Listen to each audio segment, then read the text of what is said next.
All right, we are going to get started. Thank you for joining this webinar. It has been very busy these days, especially as we head into the holiday next week. So like when you're choosing an airline, we know you have lots of choices of how to spend your Thursday afternoons, and appreciate you all spending it with us. So I'm Elizabeth Laird. I direct the Equity and Civic Technology Project at CDT. I am not going to do a very robust introduction, but just I'm very excited to have y'all. And this is a continuation of a series of webinars we've been having on student activity monitoring and specifically the impact that we're seeing on students. Today's topic, we're going to focus on how student activity monitoring is leading to discipline and interactions with law enforcement.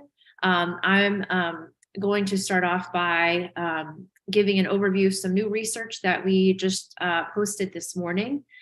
So if you're familiar with our work, I'm going to be talking about things that you haven't seen before. And then I'm going to get out of the way and we're going to hear from our very esteemed panelists who I'll introduce in a second.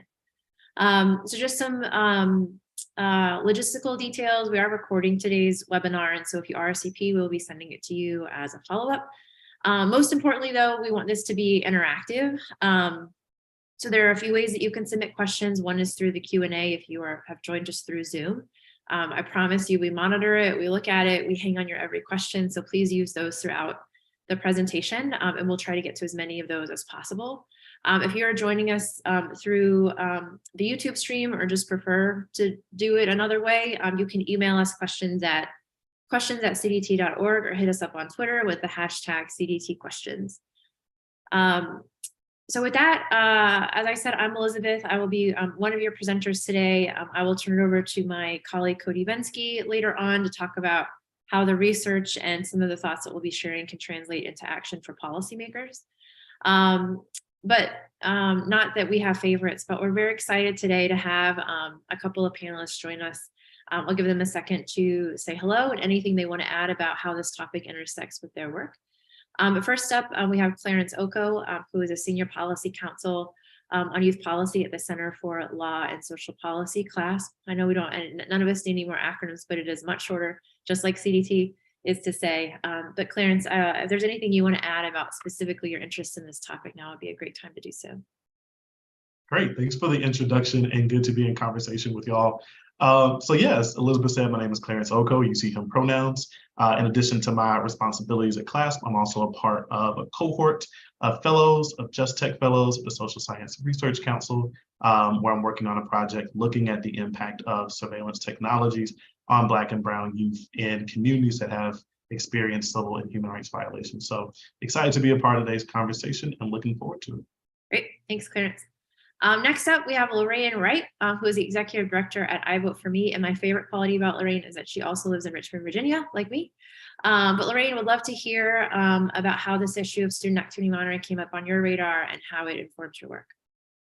Great. Thanks so much, Elizabeth. Lorraine Wright, again, great to be here. My pronouns are she, her, and hers. Sheesh, how does this not intersect with everything that we're doing, right? And so I am a coalition member of the National Dignity in Schools campaign. And we've just recently, actually, in this fiscal year, we've done 2 youth participatory action research projects, again, to hear directly from the impacted. One was around COVID and technology, and the other was just really school safety, security, how safe do students feel in schools and their communities, and what we can do to sort of support that. And so like the work that we do on a day-to-day basis always sort of informs discussions like this, because we want to stay connected to the people all the way around. And so that means in schools, in communities, as we're hearing this data, we want to be able to translate it real time into some real sort of tangible outcomes. So I'm just happy to be a part of the conversation, y'all. Great. So that's just a little taste of the discussion that we will have. So my job is to get through some new research, which I will do in a way that hopefully does the new research justice, but also get out of the way so we can hear from Clarence and Lorraine about what this work is looking like from their purview. So as I said, I'm going to start with sharing some research, and then I'll turn over to Cody to talk about what this means for policymakers, and then we'll have an interactive dialogue. Emphasis on interactive dialogue. please don't be shy about putting your questions to us. I think I can speak for all of us that we're looking forward to hearing from you too about how this work is affecting your day-to-day. So if you're not familiar with our research, what we did over the summer is we surveyed middle and high school teachers, middle and high school parents, and then high school students themselves.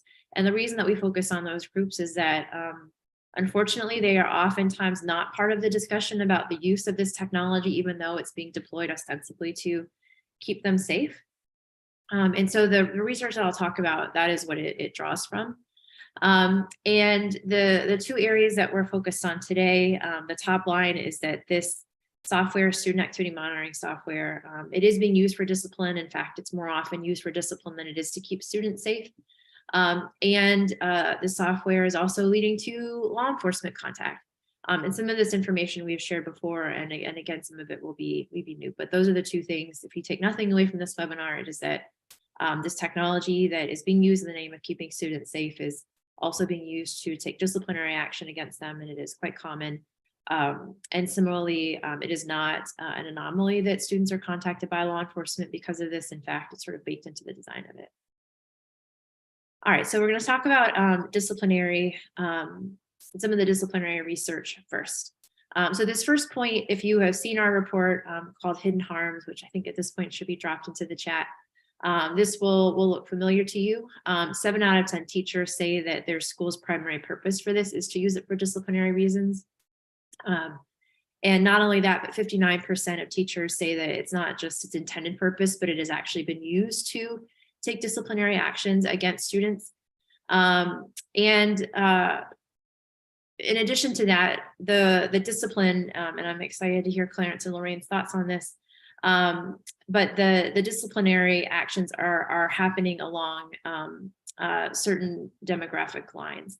So in our survey, we found that Black and Hispanic students are disciplined more often than their peers. And similarly, LGBTQ plus students report disproportionately higher rates of being disciplined than their non-LGBTQ plus peers.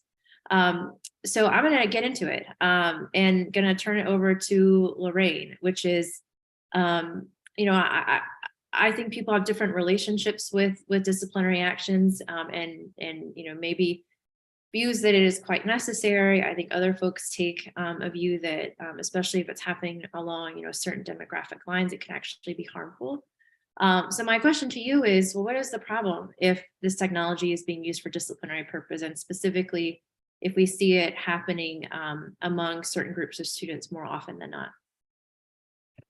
So thanks for that question, Elizabeth. And all I can say really is that this is classic school to prison pipeline, right? I think the harmful intent is the same and the aesthetic has just changed, right? You talked about disproportionality, and I think for me that catch term is so general, yet it brings everything together in a really sort of linear way, because when we talk about significant disproportionality, it means that the same thing across the board, it means the same thing across the board, right? This group is intentionally being targeted. So that's the case with New York Stop and Frisk. That's the case with City of Richmond placing license plate scanners in the projects in these poor neighborhoods. That's the case with the Commonwealth of Virginia showing up as #1 on the Center for Public Integrity report in 2015 as being #1 in the nation for school-based referrals to the criminal justice system. Again, the aesthetic is just changing. The way that they're doing is just changing. There is no newness to this group of students, this group of people, students with disabilities, students of color being targeted. There's nothing new about that. And I'm going to hold firmly to that, I think, because people really try to sort of label COVID as, the sort of the precipitator of a lot of these disproportionalities, but COVID really just shed a light and shine a light on, on the deficits within the educational system, the very clear, direct and indirect sort of connection to the law enforcement system through the schools. And so again, this is not different. We're just seeing it play out in a very different way. And let's be clear, here where I am, this is the Commonwealth of Virginia, right? Commonwealth, Elizabeth and Cody also, Aaron also knows, this is the former capital of the Confederacy, right? This is like the hub of massive resistance. And so when we understand that, then we understand the history here. Nothing really looks out of place when we're talking about that in the context of Richmond. And so folks understand when we're pushing back, they understand what the history looks like, and sometimes just try to transition it a little bit differently. But again, the story is the same. Yeah. And I don't want to steal Cody's thunder, but I think that also leads to what are some policy actions that can be taken. Just as you said, the problems that we're seeing with discipline aren't new. Maybe this type of technology exacerbating it is new, but there are also existing protections because these problems aren't new. And so what do those protections look like in the context of this new technology? So thank you for those thoughts.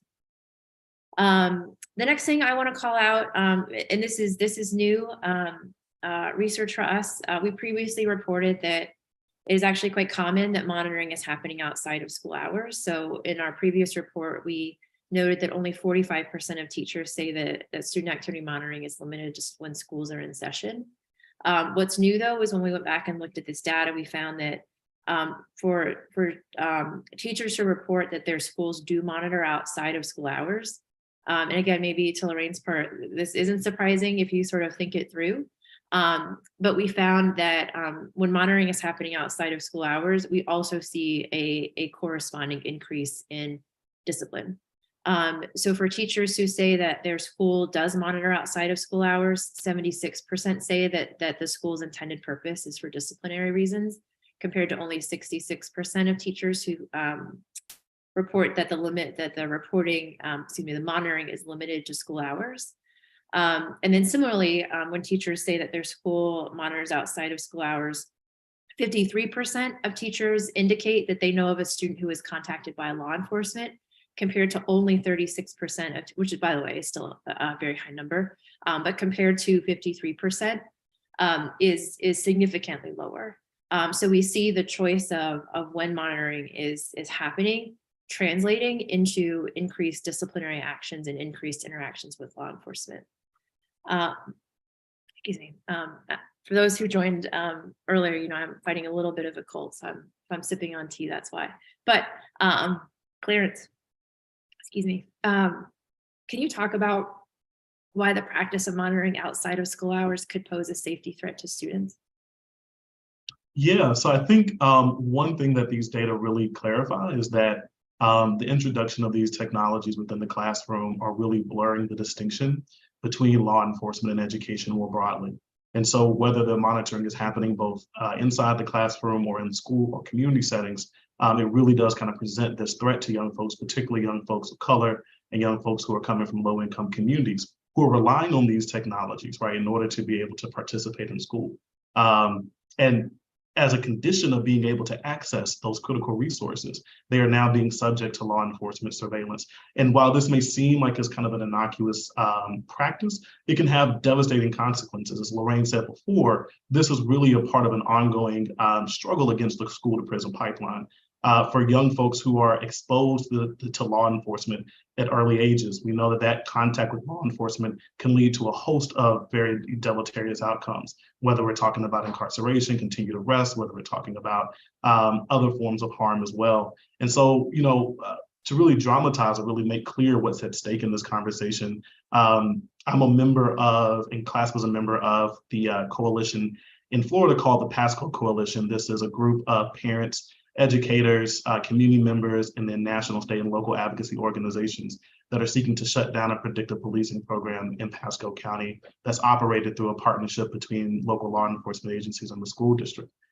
When law enforcement are able to access those student data through a variety of means, they use that to essentially surveil them.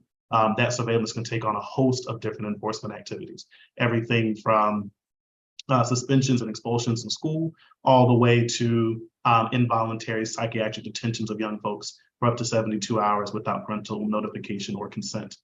This can also look like, for example, enhanced likelihoods for school-based arrest, community arrest, And it can look like harassment within their community. So officers coming to folks' homes at all hours of the day and night, knocking on their doors, harassing them, intimidating them. At one point, an officer said that the purpose of their program was to convince those families to either move out of the county or sue the county.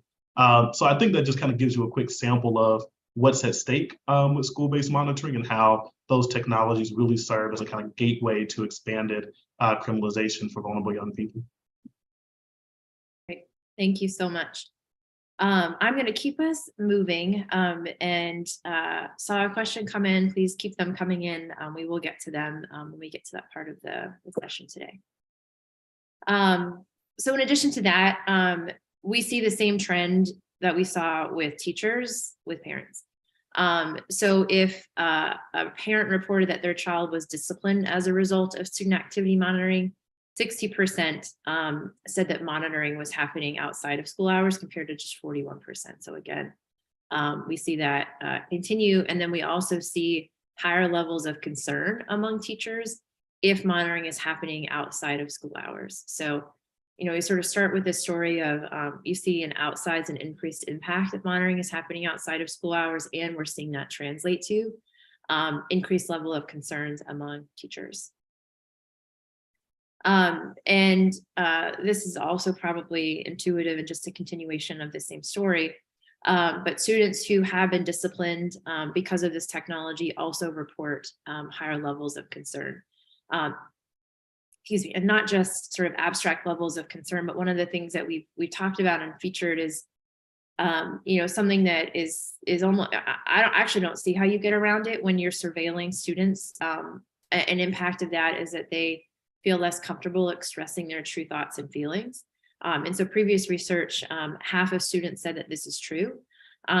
You see that much more acutely among students who have been disciplined. So 59% of students who were disciplined in the past year say that they don't feel comfortable expressing their true thoughts and feelings online, compared to 44% of students who haven't been.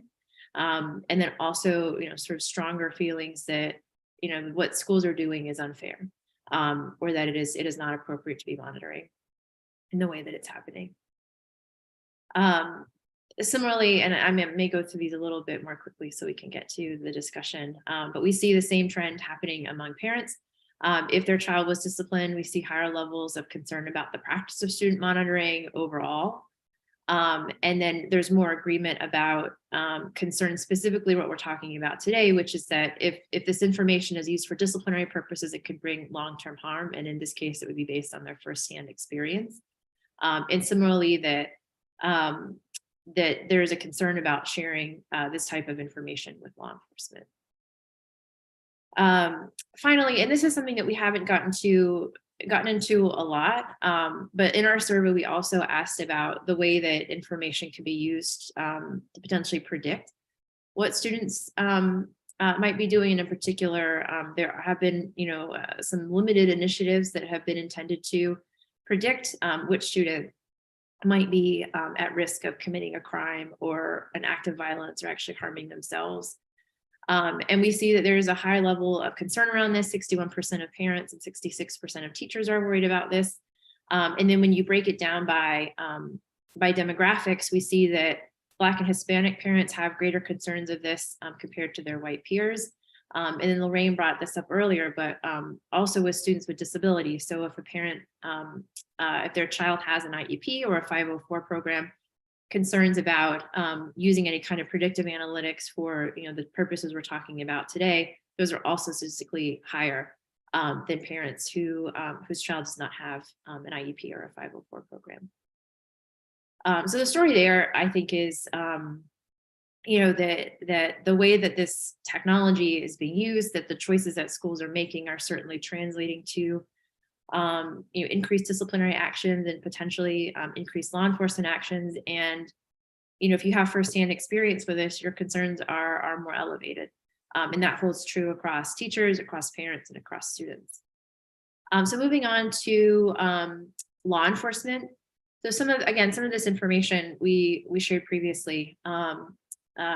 But we found that Black and Hispanic students are more concerned about law enforcement involvement in student activity monitoring, especially among Hispanic students. So 41% of Hispanic students and 52% of Black students are comfortable, excuse me. Oh no. There we go. Sorry. My hands took over my mind.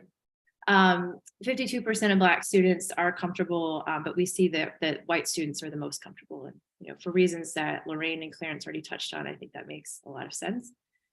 We also found that students who have been disciplined before are also less comfortable with law enforcement involvement. So only 34% of students who have been disciplined in the past year said they are comfortable, compared to 53% of students who hadn't been disciplined. And finally, the same trend continues among LGBTQ plus students. So only 39% of LGBTQ plus students say they're comfortable with law enforcement involvement, compared to 54% of their non-LGBTQ plus peers. So again, like a really consistent narrative around you know, these tools having a disproportionate effect on certain groups of students, and that translating into higher levels of concern. One of the things that we also looked at is how much parents know about it. Based on previous reporting, we know that parents are the most out of the loop with this technology. So 1 in 5 parents that we surveyed said they don't even know if their school uses it, much less how they feel about it. And so what we found is that when it comes to the practice of not just student activity monitoring, but just sharing any kind of information with law enforcement, that parents who had more knowledge about data or more knowledge about privacy, that translated into increased levels of concern about sharing this information with law enforcement. What we also found, which may sound sort of contradictory, but I think it speaks to you know, the reason that these tools are one of the main stated purposes of these tools is to keep students safe. We found that those same parents who are more familiar with their school's privacy policies, who you know, sort of know more about them, actually are more comfortable with law enforcement involvement in student activity monitoring. And so we sort of wrestled with these findings. And I think the real answer is we would need to do more research to better understand it. But I do think it speaks to you know, the argument that schools make in deploying this about its you know, its intended purpose is to keep students safe. And this survey was also fielded in the wake of the Uvalde school shooting in Texas. So I do think we see sort of a pronounced impact on the sort of role of law enforcement in this, and that you know, there are real concerns about keeping students safe physically when they're on campus, and how that may be driving some of the levels of comfort that we see in terms of this technology. Moving on to teachers in low-income schools, we found that they are more concerned about sharing information generally with law enforcement, as well as their involvement in the student activity monitoring process than their peers. And then the demographic that we looked at are Title I teachers who work in lower income communities. So we saw sort of higher levels of concern among teachers who are working with low-income communities and their sort of non-Title I peers. Similarly, we see a trend among special education teachers that they are also more concerned about law enforcement being involved in this process. And maybe one of the things that really stood out to us that you know, we haven't shared previously either, is that special education teachers are much more likely to know a student who has been contacted by law enforcement because of student activity monitoring software. So half of special education teachers say that they know of a situation where a student was contacted by law enforcement, compared to only 37% of general educators. So again, I think this is more evidence that there are certain communities that are being disproportionately impacted. In this case, we're talking about law enforcement. We saw a similar trend in discipline. So I'm going to throw it back to Lorraine and say, you know, when it comes to this law enforcement interaction, I think you started the conversation with the school to prison pipeline, but you know, when it comes to keeping students safe and seeing the way that these interactions with law enforcement are happening, what does that mean for student safety and well-being, especially when these tools are sold and marketed as being used to keep students safe? Yeah. So, first we have to examine why the intended use or the reported use of the system is not reconciling with its actual use, right? We need to make sure that we're always challenging and questioning that. But in terms of comfortability, how the justice system and law enforcement has traditionally worked within the Black community and students of color, and just the images they're seeing with this engagement every day, that in and of itself is problematic, because what we're always at the basis, for me at least, talking about is an equitable application of the law. There is no shortage, I think, of laws or legislation on the books that can, kind of help keep students safe, or just help curb what it is that we're seeing. It's, again, this equitable application of the law. We see that Black students with disabilities are more targeted, and we really have to keep, I know I'm sounding like a broken record, but I always have to keep coming back to that, because when we have these engagements with law enforcement, with our students of color, and also often students with disability, there's always an assumption of guilt.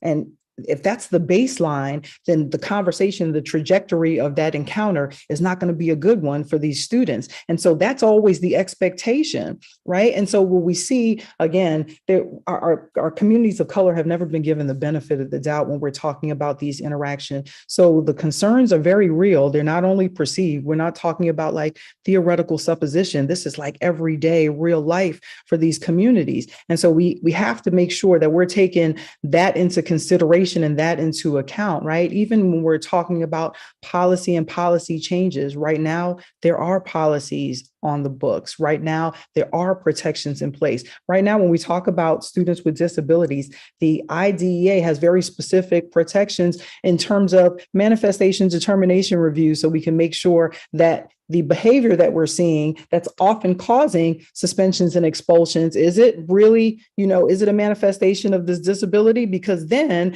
there's a different response to that. And we're not talking about suspensions, expulsions, and engagement with law enforcement. We're talking about maybe a more therapeutic approach, or we're talking about looking at this from a medical standpoint, because we're talking about a diagnosis. And so with law enforcement as well, IDEA is also clear. If there is an engagement with law enforcement, the IEP, the student's information regarding their disability, should be accompanying them with that interaction with law enforcement, because that really could mean the difference between mitigating circumstances or not in that particular case. And so we just really have to understand, and that's why within our communities, we're working to educate parents on what their protections are. You can't stand on protections you don't know you have.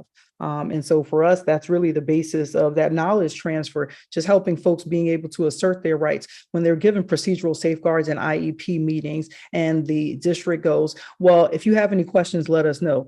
They don't know what they don't know to ask, right? And so when we're helping to translate, which again is also the responsibility of the district, it is the responsibility of the school, according to IDEA, to make sure our parents are informed. There's meaningful engagement. There is informed consent. And when that doesn't happen, then we have basically our parents and students almost willingly giving up their rights because they don't know how to exercise them. Yeah, thank you. I could ask an infinite number of follow-up questions, but I won't. I will keep us moving and turn it over to my colleague, Cody Venzke, who leads our federal work, to talk about how some of the research that I just talked about, and then Lorraine and Clarence so articulately responded to, what that means for policymakers. So Cody, take it away. Excellent. Thank you, Elizabeth. So we're going to spend some time thinking now about what are potential policy avenues to address the harms that Elizabeth, Clarence, and Lorraine have been teasing out. A few of these have already been explored by CDT as well as coalition partners. One of the questions that was ventured in the chat earlier is, why do schools and school districts implement this sort of technology? And we'll probably return to that question in more depth. But one of the responses that we have heard in our interviews with school district IT leaders is a law called the Children's Internet Protection Act.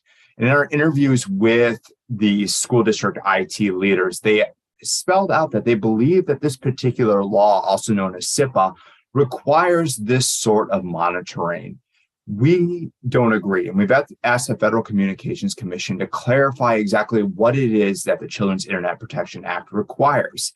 This is a critical clarification because the Children's Internet Protection Act imposes certain requirements on schools that receive funding from the Federal Communications Commission under a program called E-rate. And those E-rate funds are extremely valuable for schools as they purchase broadband connections for their campuses. We don't believe that SIPA requires this sort of monitoring for one reason, because it was passed in 2000, long before the sort of invasive technology we're seeing schools implement now. And also because the act itself includes a disclaimer that it does not require the tracking of any identifiable minor or adult user. And we think the technology we're seeing here violates that disclaimer. So we were joined last fall by a coalition of civil rights, education rights, and digital rights partners in calling for the FCC to clarify SIPA's monitoring requirement. Second, obviously, with the way that this technology is affecting students of color, students with disabilities, and economically disadvantaged students under Title I, there are civil rights implications. And this fall, CDT was joined by a coalition of civil rights and educational rights organizations calling for the U.S. Department of Education's Office for Civil Rights to issue a policy statement regarding student activity monitoring. In particular, we called for the Office for Civil Rights to condemn uses of student activity monitoring that run afoul of student civil rights and to state OCR's intent to take enforcement actions where appropriate.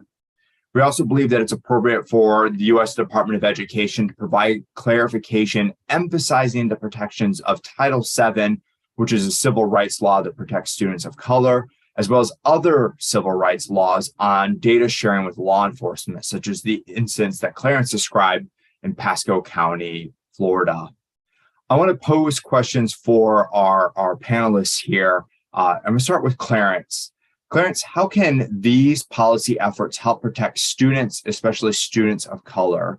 Are there other policy proposals that you think could help protect students, especially outside of traditional policy-making spaces? Yeah, I mean, I think this is the quintessential question, right? How do we actually begin to present solutions to the challenges that we're seeing in communities with respect to youth data surveillance and criminalization? I think to the point that you raised, Cody, it's essential to look at the policy protections that we do have in place as a starting point, particularly Title VI and some of the other anti-discrimination protections that apply to both schools and other federal grant recipients. They are to refrain from engaging in policies that discriminate on the basis of race amongst other protected classes. And they have to refrain from practices that either intentionally discriminate or that have a disproportionate impact on those communities. Now, back in 2013, 2014, the Department of Education issued guidance to school districts around the country. It was a Dear Colleague letter that really outlined the concerns that folks like Dignity in Schools and others have been raising for quite a long time around the school to prison pipeline and calling on school districts to refrain from using exclusionary discipline practices. Since 2014, we've seen a transformation in how schools are criminalizing young people, and that this reliance on school monitoring devices and other data-driven technologies to really expand carceral surveillance in schools is something that really wasn't being contemplated earlier in the decade. And so I think it's really important now for the federal agencies to really play a role in leveraging the authority that they have under existing civil rights protections to be able to really bring up to speed their enforcement practices with what's happening today in schools. Part of what that entails is actually being able to develop protocols and guidance for how to assess the civil rights compliance of these technologies. We're talking about data-driven systems. They really raise a whole host of questions that weren't initially contemplated by the policymakers who designed these protections back in the 20th century. And so really bringing it up to speed and saying, all right, what are the civil rights implications of these technologies and how might we go about identifying them on the front end rather than waiting for the harms to happen and enforcing on the back end is critically important. The other thing I would say super quickly is just we really also have to think about policy solutions that sit at the nexus of privacy and civil rights. For too long, I think these two communities have really kind of been operating in silos. And I think this is a really important moment for us to understand privacy rights are civil rights are privacy rights. And we have to really think about centering the experiences of Black and Brown young people who are subjected to these surveillance practices and designing kind of 21st century civil and privacy right protections that understand those experiences and really get ahead of the challenges that we're going to continue to see moving forward. Yeah, I think those are absolutely great points, Clarence. And Lorraine, I'm going to ask the same question of you in just a moment here, but I want to emphasize a couple of the points that Clarence made. One is we often hear the refrain, the law doesn't keep up with the technology. And I think often it's the case that it's not the law that needs to keep up, it's the way we think about the law and the protections it affords. And that applies to advocates, school leaders, and folks who are charged with enforcing those laws at the federal level. The other one I think is critically important, and it's maybe not as glamorous as some big reform proposals, but in many ways comes down to governance, ensuring that this technology is vetted, that its harms are thought through, that there is review on the back end to ensure that harmful technology is either never implemented, or if technology does prove to be harmful, then it's caught and remediated as soon as possible. Lorraine, I'll turn to you now. What sort of policy actions do you think can help curb some of the harms we're seeing imposed by this technology? So I definitely think all of what Clarence said should be at the forefront, but in the absence of accountability, I don't think anything matters. Right. And so what we're always seeing is, and Clarence, he even used the language. He was like, we strongly urge, and it almost kind of feels like there's refrain from, and that right there is, it almost feels like it's optional. And I know that wasn't your intent, Clarence, but these protections are very clear, right? And when we say civil rights protections, I actually just supported a parent in filing an OCR complaint last year, and they finally responded and said that they're going to open up an investigation. And the parent, to me, he said, well, Ms. Wright, my son is now on track for the early advanced college academy. He was like, and I'm fearful of retaliation now. And so even when folks have a real case, and even when they seek these protections, now they're also fearful of what now? Now I've kind of opened up this box of worms, and maybe I shouldn't have challenged. And so that's a very legitimate fear. And so when we're talking about accountability, I want to see some of these school divisions be sanctioned. I want some of their federal funding in the way their discretionary federal funding that they're using for increases in superintendent salaries and all of those things. We need to have some really tangible accountability measures. And right now, I don't want to say that there aren't any, but they aren't enforced. And the enforcement is key. What we see is the over-criminalization of these students and parents and communities of color. And there are no protections in place to prevent, the pilfering of these communities from big law, big ed. And so what we have to do is make sure that we have some accountability measures. The policy is only good as its enforcement. That's so true. And that was one of the key things that we stood on in our call to the Office for Civil Rights is statement and guidance are essential and important, but there also has to be a commitment to enforce, because without accountability, laws and rules and guidance doesn't mean a lot. We're going to pivot now to a little bit more of an open discussion. I see we've got some great questions in the Q&A that I'm looking forward to diving into. I encourage folks as the discussion continues to get those questions in through the Q&A panel at the bottom of the screen. First, I want to pose a couple of questions to Clarence and Lorraine. And Lorraine, we're going to go ahead and start with you on this first one.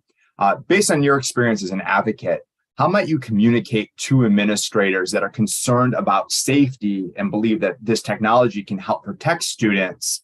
How would you communicate the sort of risks that this technology is putting students at? Well, I think just showing them the data, the hidden harms report was really very clear. We're seeing this direct correlation to, decreases in mental health, just mental health sort of stability, and not just because of COVID and the estrangement from, the in-person learning environment, but also just the introduction of all of this digital learning and, again, just this virtual contact that folks are just not really used to. And so for me, what I think I've sort of repositioned my advocacy, right? And so I'm always going to fight the power, right? And I'm going to challenge these school systems and these institutions, but I'm also in parallel and simultaneously, I'm making sure our communities are engaged in some healing, and making sure that they're having these sort of emotional emancipation conversations about what do we need to do to make sure that we're maintaining our own sort of sanity in the face of what we see as this escalating violence. And we're not just talking about within our communities. We're talking about, school to prison pipeline, but looking at how our students are engaging with each other. And so let me go back, because I actually did mean to say within our communities, the way our students are engaging with each other right now is really sort of reflective of the bigger picture in terms of the mental health crisis that we're in. Right. And I think that we can't extrapolate that from the way we're engaging with our students in this very sort of sanitized way. And we're not really showing this sort of emotional intelligence that we want them to be able to model. Right. And so their decision making is often reflective of the poor decision making of the adults who are really tasked to keep them safe. And so we're not creating really good models. And so I think I've really just transitioned to focus more on the community response. And I hesitate to say building resilient communities, because our Black and Brown communities have always had to be resilient. And sustaining that is unreasonable. It's almost impossible, right? And racial battle fatigue is real. And so we have to make sure that we're, at all junctures, even though we're fighting and challenging these systems, we also have to make sure that we're giving special attention to our mental health needs. I think that's a great point to ensure that folks are attending to their own well-being and safety as they think about being good advocates. Clarence, how would you communicate these concerns to administrators who are focused on this idea that this technology can protect students? Yeah, I think we're at a moment now where we really have to think about anti-carceral and abolitionist policy design for school safety, as well as kind of responding to the points that Lorraine made about the kind of youth mental health crisis happening in this country. I think that we have, tried 50 plus years of these carceral approaches, and not only are they incredibly violent, but that they have enacted, structural harms that have really continued to deny, particularly young Black and Brown folks, the opportunities to be able to thrive and succeed in the country. Especially in the last few years, we've seen youth-led and community-led resistance to the expansion of the carceral state and expansion of surveillance state, but unfortunately, that has not translated up to policymakers.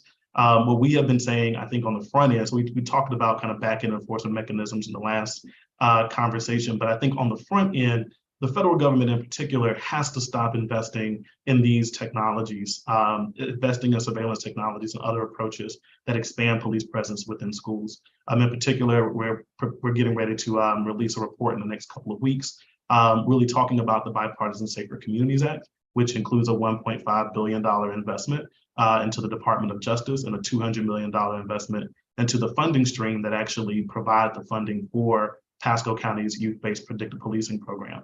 And so really trying to get ahead and anticipating kind of future investments in these technologies is a really important moment. And I think this is what I would say to both federal policymakers as well as state and local policymakers who are applying for these competitive grant programs, who are collaborating with folks in the ed tech space to try and get additional funding to support these type of carceral investments. I think the flag for the Bipartisan Safer Communities Act, which was the gun safety bill that was passed at the beginning of the summer in the wake of the Uvalde, Texas school shooting, is an important flag because it largely funds existing programs, some very helpful programs that help support schools' mental health and our students' mental health in schools, providing trained practitioners, although there's always the question to what extent do existing practices replicate harmful programs? But that leads to the deeper question you were raising, Clarence, and was, I think, embedded throughout Lorraine's comments as well, is what do we mean by safety? Safety for whom, and how does that incorporate privacy and equitable treatment for folks? We have one comment here from an audience member, which I will read. I have a couple thoughts on, and then I will see what Lorraine and Clarence's comments are. I agree with Lorraine. I'm reading the comment now. It's a good place to start. I agree with Lorraine. I think it's dubious that districts are confused about SIPA. Blocking domains is already an effective, non-invasive way to protect children from dangerous online content. Monitoring is not implied by SIPA. This strikes me as a typical example of tech industry manipulating district funds by making their product essential and relying on how districts seem to victimize marginalized students. I do have a couple thoughts on this particular comment. Again, I think safety is an important concept here, and it means stepping back and thinking about how we conceptualize safety. And one of the things our hidden harms report identified is that filtering, which SIPA does require, can also harm students as well. SIPA's filtering requirement is tailored primarily toward pornographic images, but schools go much, much broader. And we've seen ways that this has resulted in the filtering of, say, the Trevor Project on schools, so that precludes LGBTQ plus students from accessing resources related to their mental health and well-being. We've also seen it result in the chilling of students who would otherwise seek to reach out and find resources to support their mental health or the exploration of their gender identity or sexual orientation. So monitoring and filtering both can have this harmful impact on students. I do think that this comment also brings up a really important point about the intersection between marketing by vendors of this technology who have really pushed it's a school safety product, but it's having these negative consequences for schools, and yet schools are pressured to adopt this technology partially to help protect students, which is a theory that's been pushed by the vendors themselves. Clarence and Lorraine, I invite your reactions to those thoughts. I'm gonna give that to Clarence. So first of all, hey, Rua. But secondly, Rua is one of the Just Tech Fellows. But secondly, I think I think the underlying premise to Rua's question, I think, is a really good one, which is there are ways to design some of these technologies to comply with like the bare requirements of SIPA without necessarily triggering the concerns that we're raising with regard to like this kind of carceral predation of Black and brown students. With that being said, I also think this is something that we always talk about at CLASP. Like when are we trying to operate within the confines of an existing law versus when it's time to revisit that law altogether? And I think when it comes particularly to SIPA and FERPA, there are just some design elements that just need to probably be revisited. But again, thinking about how do we do that in a way that centers the experiences and the leadership and vision of impacted communities and young folks. Because I think that there is a way to accomplish both goals, right? Wanting to protect young folks from like content that just shouldn't be in schools, while at the same time being able to kind of ensure that these carceral investments aren't happening. The last thing I'll say is Cody's point brings up a really good one, which is around the role of states and school districts, because no matter how well crafted a federal law is, when you have states like Florida and others that have gone on a just a wild set of legislative activity around getting critical race theory out of school, their Don't Say Gay bill, which is designed to try and penalize and punish young people for engaging with or kind of expressing their sexual identities, so on and so forth. We're really seeing this kind of just unprecedented level of really problematic legislation coming out of the state houses around the country that make the school environment so much more difficult for students with oppressed and marginalized identities. And so I think as we are kind of focusing primarily in this conversation on federal policy, really thinking about state and local policy and then school implementation is also going to be really important in thinking about how we can create learning environments where young folks can thrive. Yep, it has to be a both and. Pithy answer. We have 9 minutes left here. We have, I believe, 3 questions left in the chat. I am ambitious that we can get through them here. I'm going to cheat by rolling 2 of them together. One question which I invite Clarence, Lorraine, and Elizabeth to respond to is, what are schools' stated motivations and justifications for these monitoring systems? And what sort of content prompts disciplinary action and law enforcement involvement? I'm going to invite Elizabeth to answer first, because I believe that our reports helped address this to some extent. Yeah. I would use two sources of information to answer this question. One is a qualitative research report that we did last year, in which we interviewed administrators at, I believe, 7 school districts, and asked them, and actually that's honestly what tipped us off on this issue in the first place, is that everyone that we talked to was using it. And we're like, I wonder how common this is. And then our research showed that it was nearly ubiquitous. But anyway, we asked them, why they were using it. And it was for 2 reasons, both of which we've already talked about.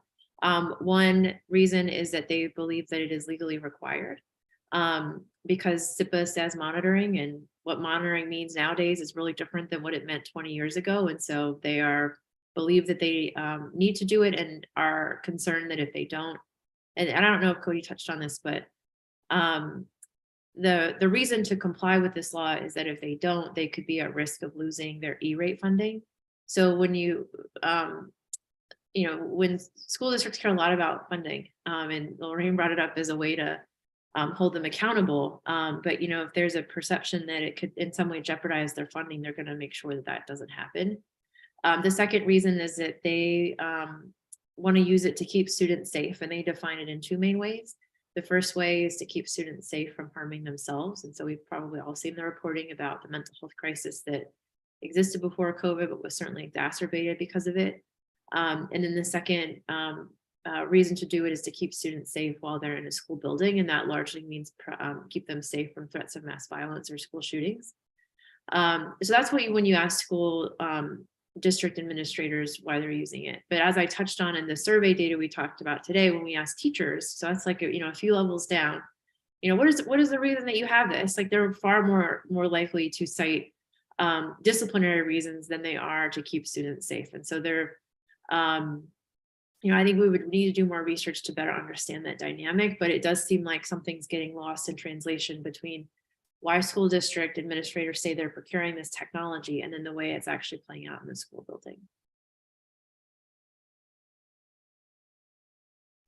And I've definitely heard directly from educators that they really don't even know, excuse me, they really don't even know why. They're still really kind of unclear as to the reason, even the reason that they're told, again, in terms of student safety, they're not buying it. Some educators are not willing to fess up and say specifically that's related to discipline or that's what it's being used for, but some are just so unclear. But clearly what we know from the data is that it does have a direct relationship to increased discipline. And we know what the disproportionality looks like for Black and Brown communities. So, the data is clear, and that's what we need to act on. Forget about why they're saying it's used. These are the outcomes. And that's what we need to focus on addressing. And the only thing I'll quickly add is just the second piece of what Elizabeth was saying around school shooting tragedies being used as a pretext to expand investments in these systems. That's essentially what we saw with the Bipartisan Safer Communities Act bill, the gun safety bill that was just mentioned. In Florida, that's what we saw after the Marjory Stoneman Douglas shooting. They created a commission that essentially built out one of the most complex surveillance apparatus that we've seen for young people, monitoring their social media activities, monitoring what they're doing in schools, requiring law enforcement in schools, and requiring a certain degree of data sharing between law enforcement and school districts. And that's really what kind of gave rise to what we saw in Pasco, and what we've seen in other communities.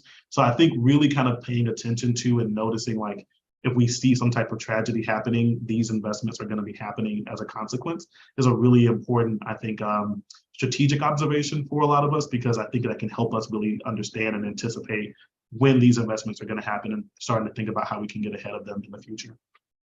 And Clarence, I just want to piggyback on that because actually that's so apropos. I think it was the program 533, I believe it was. And if I'm wrong, then forgive me on that. But a few years ago with the Dignity in Schools campaign, we actually collaborated with the LA Unified School District. And so this 533 program was actually a federal program that gave military grade weapons, to school boards and school districts. So why in the world are they needing tanks and like missiles and rocket launchers, which are some of the equipments that they were getting. And so when we protested and challenged and pushed back, they actually had to, and one of the demands was that they give back all of the weapons. They actually, redirect all of that funding to counseling and community-based programs, but also have a very specific accounting, ledger accounting of all of the monies associated with that program, because, the reinvestment, we have to make sure that happens as well, not just, hey, this is not happening, but what's happening to the funding that they were allocating to that. We know that in Virginia, students, the student per pupil expenditure is something between 10 and 12,000, yet the expenditure per year to incarcerate a juvenile is upwards of 100,000. So we know that investments are a moral document, right? Or budgets are a moral document, and so we just have to follow the money. Sally, I don't know if we're going to get through all of the final questions. The last one was, what are some things that school leaders can do to curb the harms that these modern tech pose? I do believe that was interwoven in our responses here. So I will hand it back to Elizabeth to close us out for the afternoon. Thank you for everyone for joining us. And thank you, Lorraine and Clarence. It's been a pleasure. Thank you all. Thank you. Sorry, I was struggling to get the mute button. You would think this far into COVID, I would know where it is, but you'd be wrong. Well, I'll just close by, I wish we were in a room together and we could all sort of stand up and applaud you, but my fellow panelists, Lorraine and Clarence, thank you so much for joining this discussion, for so helpfully articulating what I think some can sound like a really boring or technical or like legal issue, and really explaining how it affects students, and in particular groups of students who have historically been disproportionately affected by surveillance and disciplinary practices and law enforcement. I just really appreciate you all doing that. I was also not able to reshare my slides, so the wheels have just come off, but I will verbalize to you. We are having our last webinar in this series on December 13th at 1 p.m. And this is something that we didn't really touch on in our survey because it was not on our 2022 bingo card. But that is about the relationship of this technology to accessing reproductive health resources. And the technology that we have talked about, and there is a relationship with law enforcement. This information is being sort of automatically shared with law enforcement, which 37% of teachers who we surveyed said that it is. It is not a stretch to see how some of the conversations that are playing out at the state level will also implicate, this type of technology. So we will be diving into that along with our internal team at CDT, the security and surveillance team that does a lot of our reproductive health work. And we will be joined by a professor at the Berkman Klein Center at Harvard, Alejandra Caraballo. If you don't know her work, it's amazing. So we're very excited to have that last webinar series before we sort of adjourn for winter break, and then pick it back up in the new year. And then, as I said, we released 2 new resources, hot off the presses this morning, or whatever the digital equivalent of that is. So I encourage you to look at those, and hopefully, what you're taking away from this conversation is that this is important work, even if you don't consider yourself to be a tech or privacy expert, it affects you. And so just looking forward to continuing this conversation. This will definitely be something we continue to work on in the new year. But just reach out to us with any questions or comments, or if you want to get involved, just let us know. We have lots of ideas. But with that, I will wrap up. And again, thank Clarence and Lorraine, and of course, last but certainly not least, my fellow presenter and colleague and co-conspirator, Cody Venzke. I hope you all have a great rest of the day. Thanks, y'all.